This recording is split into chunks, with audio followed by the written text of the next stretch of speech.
yawwa madalla Allah ne rahama kai masha Allah tallahi da mun barakan ha da mun barakan gaskiya masha Allah wallahi haba Alhaji da hankalinka ka zubar da wannan abun tsakani da Allah wannan yaro to kaga shi shigin banza shi shigin wobi me yasa ki mutum ba cikin rijiya ga ramar ubangiji ruwan sama ya zo ya share kawai ya wuce wannan ba hujja bane ruwan sama daban hanyar wannan zubar da sharan daban zubar da wannan sharan yana ɗaya daga cikin abubuwan da ke toshe mana magudanan ruwa kuma ya kawo mana cututtuka ya kawo mana sauro in mun kiyaye wannan abun ba kanmu fa ya kamata society namu mai ya zama da mu muke gyarawa in ya so gwamnati ta zo ta taimaka mana to yanzu magudanan ruwan ne na toshe shi saboda na ɗauko guntun sharan gidana na zo na zubar shine me nayi ka zubar na zubar shine yake kawo irin wannan cututtuka assalamu alaikum assalam ina wuce na ji kuke ta hayaniya lafiya kuwa gashi ne ya zo da mun shishigi dan wani guntun karatun sa na boko ya zo sai wani surutu yake ta mun wai wane ne magudanan ruwa ya tottoshe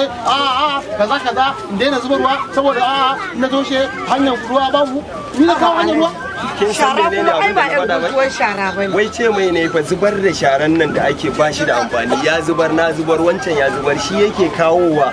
hanyoyin ruwa su toshe cututtuka su zo su muna yawa a mahallinmu shikenan yake cewa wai shi shigi waye menene dai ta inda ya shiga ba ta nan yake Alhaji maganan bawan Allah nan haka to bawan Allah yanzu yanda ka zubar da sharan nan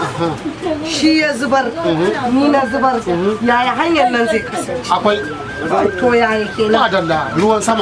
sama zai wanke komai zai wanke angon babu ruwa na ni ba ni na kawo ba ko ni wannan ba wannan wani ba gudanar ruwa da kuke magana ina gwamnati haba Alhaji ai mu ne gwamnati mu ne za mu tashi da kanmu mu taimakawa kanmu sannan gwamnati ita ma ta zo ta bamu nata gudunmawa bayan ka fito ka zubar da shara ni na fito na zubar hanya ta toshe sannan wai muna zaune muna jiran gwamnati ta zo ta taimaka abin da nake so ka fahimta kenan mu ne gwamnatin a yau in mun gyara wannan abin ya zamanto gyaran kaɗan ne ita ta zo ta ƙara samuna gyararraki na wata yi mun bata kuma muna neman wai ta ƙara dawa ta sake gyarawa mu fa mu ne gwamnati in ba mu taimaka mata ba ta ina zai zama na cewa ta samu ita ma ta tallafa mata kuma gaskiya fa magana ku yana kan maganar da nake so ka fahimta tun ɗazu to ai abin ne wallahi wai ni da tunani na idan ruwan sama yazo zai share ashe hakan ne shi yake ka mana illa ga baki da shine abin da yake hana ruwan tafiya ma kuma in mun duba kanmu muke cuta amma gaskiya muna ganganci gwamnati tana dagiya mu muna matawa Alhaji ruwan sama fa ta taba zuwa wai dan ta wanke dattin da ka zubar a baki ruwan sama yana zuwa dan amfanin gona ne ruwan sama za ta zo saboda amfanin gona amma ruwan sama idan ta zo ta ga ka toshe mata hanyar wucewanta dole ta tsaya a kofar gidanka kuma gaskiya ne dattin da take wani waje ma za ta sake dawo maka da ita cikin gidanka to daga yau wannan insha Allah muna ne to Allah ya sa ni Allah ya maka in Allah ya ya fara cin mutunci ba komai rashin fahimta ne rashin fahimta ne wallahi sallahi ai abin ne wallahi to Allah to jaji sai a hankali